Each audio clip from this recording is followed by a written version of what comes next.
आंदोलन चल रहा है कि आंदोलन की याद 25 साल पहले जो गोलीकांड हुआ था अपना किसानों का, और उसको मोबिलाइज करके हर 12 तारीख को आप 25 साल से लगातार वहां मनाया जाता है, उनका शहादत दिवस मनाया जाता है।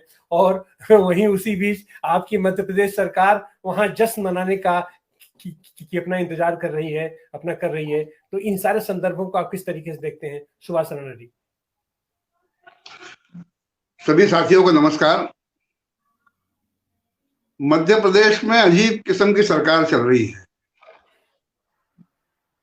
जो देश में चल रही है उसका प्रतिबिंब है ये। इवेंट की सरकार, इवेंट मैनेजरों की सरकार है ये। इसको इसके अलावा कुछ आता नहीं है। अभी मध्य प्रदेश में सबसे बड़ा इवेंट हो रहा है, उसी की चर्चा थी। अभी अभी मुझे खबर मिली है कि जमैका के लोग वापस लौट गए हैं, इसलिए कि हॉल में उनको प्रवेश किया इजाजत नहीं मिली, क्योंकि वो उनका कहा कि देर से आए हैं। दरअसल हॉल में जगह ही नहीं थी। 2000 लोगों का हॉल है और 3000 प्रतिनिधियों को बुलाया है, और स्थानीय भाजपा कार्यकर्ता अपने मंत्रियों की नजदीकी, प्रधानमंत्री के दर्शन आदि के कारण पहले ही जाके हॉल में जम गए, जिनको कोई रोक नहीं पाया। तो इसलिए ऐसे बाहर आकर इंटरव्यू दे रही है। जमैका के एक मंत्री भी है उसके अंदर। ये लोग, इन लोगों ने फैसला किया है कि हम वापस जा रहे हैं। यहाँ पर अतिथि देवो भव लिखा हुआ है, लेकिन अतिथि का कोई, अतिथि को देव क्या, अतिथि को धुतकारा जा रहा है, बाहर रखा जा रहा है हाल से। प्रधानमंत्री जी आए 2 घंटे लेट और चले भी गए। प्रधानमंत्री रवाना हो गए। प्रधानमंत्री ने यहाँ पर भोजन किया लोगों के साथ और इंदौर के खाने की तारीफ की, इसके अलावा कुछ नहीं किया। इंदौर की सफाई की, इंदौर के खाने की, कि इंदौर स्वाद का शहर है, इंदौर स्वाद की राजधानी है, आप खूब खाइए, खूब घूमिए और लुत्फ उठाइए। तो इनको सबको यात्रा का लुत्फ उठाने का प्रधानमंत्री ने कहा है। अब ये क्या यहाँ पर विकास के लिए पैसा देंगे, क्या इन्वेस्ट करेंगे, ये तो शिवराज सिंह जाने। अभी तक यहाँ इन्वेस्टर मीट भी हो रही है कल से, 11 तारीख से। अभी तक यहाँ जितने भी हुए एमओयू साइन हुए हैं, उसके अंदर कोई भी कागज जमीन पर नहीं उतरा है। यहाँ पर इन्वेस्टमेंट आया ही नहीं। यहाँ जो भी इन्वेस्टमेंट आया है वो राष्ट्रीय नीति के हिसाब से, अगर कोई कारखाने का किसी देश के साथ में कोई करार हुआ तो उसके मुताबिक आया है। लेकिन किसी ने एमओयू साइन करके मध्य प्रदेश में शिवराज सिंह के साथ एमओयू साइन किया हो और मध्य प्रदेश में इन्वेस्ट किया हो, ऐसा हुआ नहीं है। ये सरकार अजीब स्वप्न रंजन में लगी हुई है। अभी आपने किसानों पर गोलीबार की जिक्र की। 20 साल हो गए इस घटना को। आज किसान याद कर रहे हैं, लेकिन मुख्यमंत्री को याद करने की जरूरत भी नहीं है। मुख्यमंत्री तो इवेंट में जाते हैं। अभी वहां गए थे मंदसौर, वहां ऐलान करके आए कि वहां जो पशुपतिनाथ का मंदिर है उसका भी पशुपतिनाथ लोक बनेगा, महाकाल लोक बना है उस तर्ज पर। इंदौर में खजराना गणेश का मंदिर है परमार कालीन, वहां पर भी खजराना लोक बनाने की घोषणा मुख्यमंत्री ने की है। तो ये परलोक की सरकार है जो लोकसभा में बैठी है। ये हमें लोगों का परलोक सुधारने में लगे हुए हैं कि आप भरपूर जाइए, वहां पर पर्यटन कीजिए। जो हमारे एक हिंदू समाज में भी आप देखिए कि कैसा भेड़िया धसान मचा हुआ है। जैन लोगों ने आंदोलन किया कि हमारे तीर्थ क्षेत्र को अगर आप पर्यटन क्षेत्र घोषित करेंगे तो इसकी पवित्रता नष्ट होगी। हिंदुओं को उनके तीर्थ क्षेत्रों की पवित्रता की कोई चिंता नहीं है। हिंदू समाज को चिंता इस बात की है कि यहाँ पर्यटन बहुत बढ़िया होगा, और किसी भी कारपोरेट को उसका व्यवस्था सौंप देंगे, वहां विकास करके वो कारपोरेट टिकट वसूल करेगा। महाकाल में 250 रुपए का टिकट शुरू हो गया है। बाहर का जो डेकोरेशन है उस देखने के पैसे नहीं, अपने भगवान के दर्शन के 250 रुपए लगेंगे अगर आपको विशेष रूप से दर्शन करना है तो। नहीं तो आइए, सुबह से शाम तक लाइन में लगे और आपका हो गया तो हो गया, नहीं हुआ तो नहीं हुआ। और वहां पर भी जो पुजारी है वो 1 मिनट में लोगों को हटा देता है कि हो गया हो गया हो गया, चलो। वहां पर दर्शन भी नहीं करने देते हैं। तो ये स्थिति मध्य प्रदेश के अंदर है। मध्य प्रदेश में सरकार नाम की कोई चीज जमीन पर दिखती नहीं है। अपराध बढ़ते जा रहे हैं। मैंने एक धर्माचार्य से सवाल किया था कि जब धर्म बढ़ रहा है, आप कह रहे हो कि देश में धर्म बढ़ रहा है, तो मैंने कहा गुनाह क्यों बढ़ रहे हैं फिर? जब धर्म बढ़ रहा है तो गुनाह क्यों बढ़ रहे हैं? मध्य प्रदेश अपराध इंडेक्स में पहले नंबर पे चलता है बलात्कार में। बलात्कार सर्वाधिक मध्य प्रदेश में होते हैं। चोरियां रोज की हालत है। हर मोहल्लों ने कमेटियां बनाई है, बेचारे लोग ठंड में ठिठुरते हुए लठ लेके मोहल्ले के लोग गश्त लगाते हैं क्योंकि पुलिस निकम्मी है। तो मध्य प्रदेश में पूरी तरह से निकम्मापन छाया हुआ है। इसलिए मध्य प्रदेश की चर्चा हम जितनी कम करें उतना मानसिक क्लेश हमको कम होगा। आज और मुद्दा आया है एक, जोशी मठ के बारे में भी अभी चर्चा हुई थी। जोशी मठ के ऊपर बहुत अब हंगामा हो रहा है, जबकि आईआईटी पहले ही सर्वे कर चुका है। इसके पहले 1976 में एनटीपीसी के जब प्रोजेक्ट वहां बनाने की चर्चा थी, तो डॉक्टर मिश्रा, उनकी एक रिपोर्ट आई थी, उन्होंने कहा था कि यहाँ पर कुछ नहीं होना चाहिए छेड़छाड़, लेकिन लगातार उस इलाके के साथ में और उत्तराखंड के साथ में ज्यादा छेड़छाड़ हुई। हम इसके कारण प्राकृतिक आपदाएं भी भुगत चुके हैं, लेकिन ये छेड़छाड़ बंद हो नहीं रही है। तपोवन प्रोजेक्ट है, एनटीपीसी का प्रोजेक्ट है, वहां जोशी मठ के नीचे से सुरंग निकाली गई है। अब वो सुरंग के कारण वहां पानी रिस रहा है, और पानी रिस रहा है, जमीन भी धंस रही है। 776 मकानों में दरारें पड़ी है। ये सब होने के बाद आज कहा है हाई लेवल मीटिंग के बाद में कि वहां पर आपात योजना लागू करेंगे। जब सब तबाह हो रहा है तब आपात योजना। जब लोगों ने चेतावनी दी थी कि विकास के इस मॉडल के ऊपर बहस चल रही थी, तब किसी ने कहा नहीं, यही स्थिति आज नहीं तो कल कुछ साल बाद नर्मदा में होने वाली है।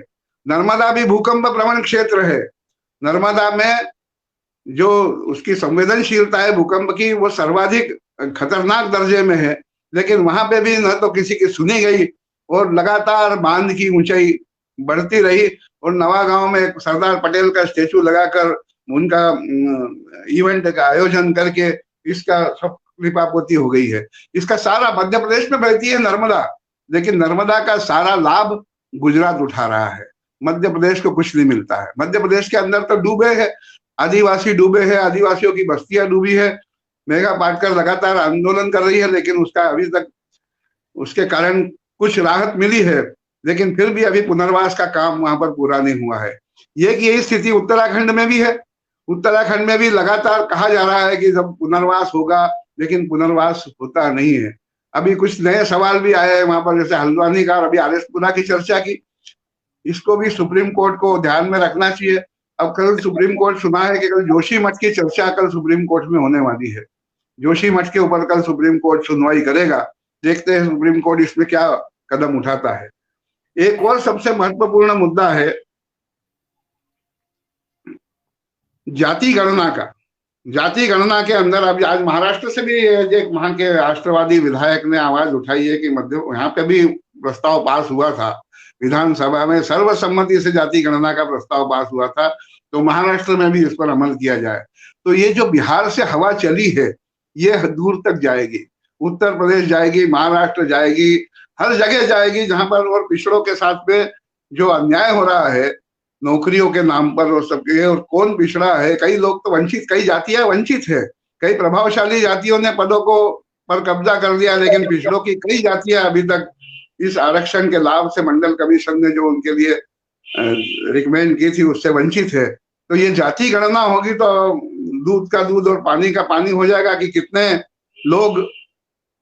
लोगों को उसके अंदर फायदा हुआ है, नुकसान हुआ है, और सरकार के पास योजना बनाने के लिए आंकड़े आ जाएंगे। तो ये बिहार में बहुत बढ़िया, बहुत दिनों से इंतजार जिस बात का हो रहा था और वो काम शुरू हो गया है। और महाराष्ट्र में भी बहुत दमदारी से राष्ट्रवादी कांग्रेस ने जाति गणना की आवाज उठाई है, क्योंकि वहां भी मराठा आंदोलन और कई किस्म के आंदोलन आरक्षण के लिए हुए हैं। इन सब का समाधान एक ही है कि आप कितने हैं ये देख लो, और आपकी सत्ता में हिस्सेदारी कितनी है वो देख लो। तो ये सारा जब सामने आएगा तो इसका भी निश्चित रूप से हमको लाभ मिलेगा। इसके अलावा राहुल की यात्राओं के भी चर्चा है। राहुल और टिकैत ने हाथ मिलाए, ऐसी आज खबर मैंने पढ़ी। ये हाथ मिलाने का वगैरह तो छोड़ो, टिकैत किससे हाथ मिलाते हैं, किससे नहीं मिलाते हैं, कितनी बार मिलाते हैं, कितनी बार हाथ झटक देते हैं, ये इतिहास की बात अलग है। लेकिन जो अद्भुत माहौल शामली और अन्य जगह पर बना है पश्चिम उत्तर प्रदेश में, उसका लाभ निश्चित रूप से विपक्ष की राजनीति को मिलेगा। और कांग्रेस वहां कमजोर है तो जो दूसरे विपक्ष मजबूत है उसको मिलेगा। ये लाभ योगी आदित्यनाथ के खिलाफ एक बहुत शानदार वहां पर हवा चलना शुरू हो गई है। ये राहुल गांधी की यात्रा की उपलब्धि मैं मानता हूँ। राहुल गांधी के टी शर्ट पे भी बहुत बहस चली। आज पता चला कि थर्मल पहनने का उनको सोनिया जी ने कहा है, तो अंदर एक थर्मल पहनते हैं वो, और थर्मल के ऊपर टी शर्ट, लेकिन टी शर्ट हाफ शर्ट ही है अभी, अभी वो फुल नहीं है। तो थर्मल भी जाहिर है आप हाफ ही होगा, हाथ तो ठिठुर रहे होंगे, लेकिन जो भी है इसके ऊपर चर्चा अब समाप्त हो जानी चाहिए कि राहुल गांधी क्या पहनते। ये चर्चा भाजपा ने छेड़ी थी, उनके टी शर्ट पे सवाल उठाया था, तो ये सारा चक्कर चल रहा है। इसके अलावा अभी एक आसन जो ताजा जानकारी मिली है उसके मुताबिक अब मध्य प्रदेश में और देश में भी मंत्रिमंडल का विस्तार करने की प्रधानमंत्री जी सोच रहे हैं। क्या होता है, चुनाव के पहले ये चर्चाएं चलती है क्योंकि कई असंतुष्टों को साधना होता है। तो मध्य प्रदेश में भी निगम मंडलों की नियुक्तियों के लिए भाजपा के जो कार्यकर्ता है वो लगातार, आज वो इसीलिए आए थे जितने मध्य प्रदेश के मंत्री वगैरह सब आएंगे तो निकटता का कुछ लाभ मिलेगा, किसी मंडल में, किसी आयोग में नियुक्ति मिलेगी। इस प्रत्याशा से आज भाजपा कार्यकर्ता प्रवासी भारतीय सम्मेलन में भी सक्रिय रहे, और नतीजा यह हुआ कि कई जो आने वाले हैं अतिथि वो बाहर रह गए। तो ये सब इस राज्य में चलता है, लेकिन सब खैरियत है, सारे भगवान खुश है, उनके आसपास बहुत शानदार दृश्य पैदा किए जा रहे हैं, और इसलिए इस सरकार को इससे ज्यादा और कुछ चाहिए भी नहीं। ताकि यहाँ पर एक और घटना हुई अभी, जिसकी चर्चा, दुनिया की घटना की चर्चा मंत्री जी कर रहे थे, वो है नेतन्याहू ने रंग दिखाना शुरू कर दिया है, और यही बहुत चिंता की बात है क्योंकि कट्टरपंथी है, और उनके अभी उन्होंने एक नई व्यवस्था की है कि जो भी मंत्री अयोग्य या भ्रष्ट साबित होगा, जिसको अदालत भ्रष्ट साबित करेगी तो कानून में संशोधन करेंगे। ये हमारे यहाँ हो चुका है, पहले अदालत में संशोधन करके हमारे प्रधानमंत्री ने अपना दाग धो लिया था। ये इतिहास है, लेकिन हालांकि वो बहुत पुराना इतिहास है। अब नया इतिहास, नेतन्याहू उसी इतिहास को दोहराने की कोशिश कर रहे हैं।